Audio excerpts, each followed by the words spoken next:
ଇଏସଏଲ ବା ବେଦାନ୍ତ ଖଣି ପକ୍ଷରୁ ଖଣି ପରିବେଶ ସୁରକ୍ଷା ସପ୍ତାହ ପାଳିତ। ସୁନ୍ଦରଗଡ଼ ଜିଲ୍ଲା କୋଇଡା ମାଇନିଂ अंतर्गत नदीटी ग्राम रे थिबा इएसएल बा वेदांत खनि रे 25तम खनि परिवेश सुरक्षा सप्ताह पालित होईची। भुवनेश्वर स्थित भारत सरकार इंडियन ब्यूरो ऑफ माइंस निर्देश क्रमे विभिन्न खनिर अधिकारी माने नदीडीही इएसएल लोह खनि बा वेदांत लोह खनि और मांगानीज खनि को बुली देखिथिले। एने खनि परिसर मध्य एक सभार आयोजन करा जायतिला।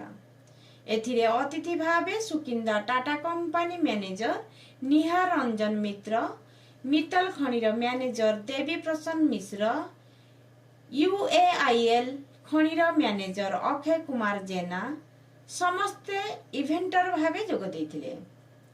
इएसएल खनि कर्मचारी मानक द्वारा निर्माण करा जायथिबा विभिन्न मॉडल पोस्टर आदि को बुली देखिथिले। इएसएल खनि पक्षरु छात्र छात्री मानक मध्यरे परिवेश संपर्क रे विभिन्न प्रकार प्रतियोगिता करा जायतिला।